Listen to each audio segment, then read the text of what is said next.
अगर फ्यूचर देखना एक शक्ति होती तो शायद सबसे पहले वो शक्ति अंधेरे को ही मिलती।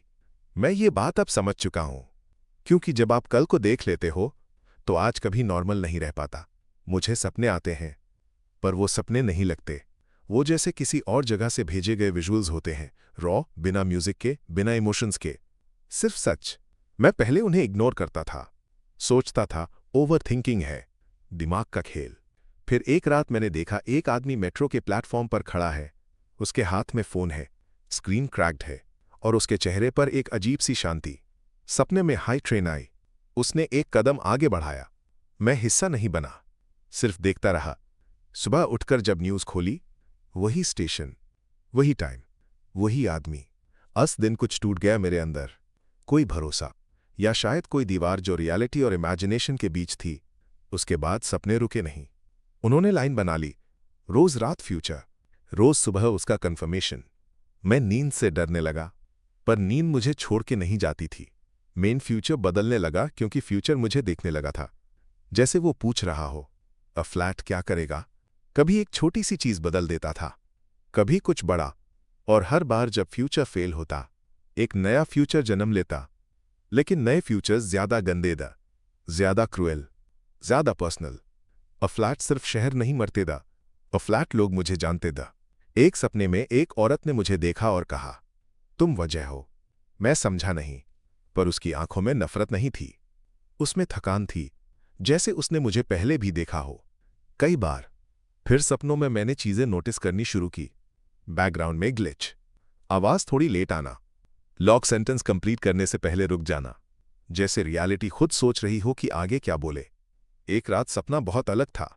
कोई एक्सीडेंट नहीं, कोई डिजास्टर नहीं, सिर्फ एक कमरा, सफेद, बिना कोने के, और बीच में एक कुर्सी। इस पर मैं बैठा था। सामने एक स्क्रीन थी जिसमें सिर्फ एक लाइन लिखी थी, नंबर ऑफ करेक्शंस एक्सीडेड। तब पहली बार मुझे डर लगा, फ्यूचर का नहीं, अपना। मुझे दिखाया गया कि हर बार जब मेन फ्यूचर बदलता हूं तो दुनिया थोड़ी सी और खोखली हो जाती है। लोग हेस्ट हैं पर उनकी हंसी में ईको होता है, बच्चे रोते हैं पर आंसू लेट गिरते हैं। रियलिटी डिले में चल रही है, और इस सब के बीच मेन कांस्टेंट हूं, इसलिए सिस्टम मुझे टॉलरेट नहीं कर सकता। मैंने देखा फ्यूचर के लोग मुझे ट्रेस कर रहे हैं, मेरे सपनों के सोर्स तक पहुंच चुके हैं। उनके लिए मैं भगवान नहीं, मेन वायरस हूं। एक सपने में उन्होंने मुझे पकड़ लिया, किसी जेल में नहीं, एक रूम में जहां टाइम फ्लो नहीं करता। उन्होंने मुझसे पूछा, तुम फ्यूचर क्यों बदलते हो? मैंने कहा, क्योंकि मैं देख सकता हूं। वो हंसे और बोले, गलती वही है।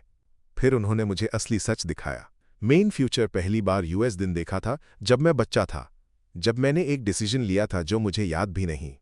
उस डिसीजन ने मुझे ऑब्जर्वर बना दिया। मैं चुना गया नहीं था, मैं बस बच गया था। और जो बचता है वो सिस्टम के लिए सबसे खतरनाक होता है। आखिरी सपना सबसे ज्यादा खामोश था। कोई आवाज नहीं, कोई मूवमेंट नहीं, सिर्फ मैं और एक मिरर। मिरर में मेरा रिफ्लेक्शन थोड़ा लेट रिएक्ट कर रहा था। उसने मुझे देखा और बोला, अ फ्लैट और नहीं। मैंने पूछा, कौन रोकेगा? उसने जवाब दिया, हम खुद। तब मुझे समझ आया, फ्यूचर का सबसे डार्क वर्जन कोई डिजास्टर नहीं होता। वो होता है वो दिन जब आप फ्यूचर देख सकते हो, पर कुछ करने का हक खो देते हो। आज रात मैं फिर सोने जाऊंगा, पर इस बार डर इस बात का नहीं है कि सपना आएगा। डर इस बात का है कि शायद आज सपना ना आए। क्योंकि जिस दिन फ्यूचर दिखना बैंड हो गया, शायद यूएस दिन मैं भी रियल होना बैंड हो जाऊंगा। और शायद यही फाइनल करेक्शन है।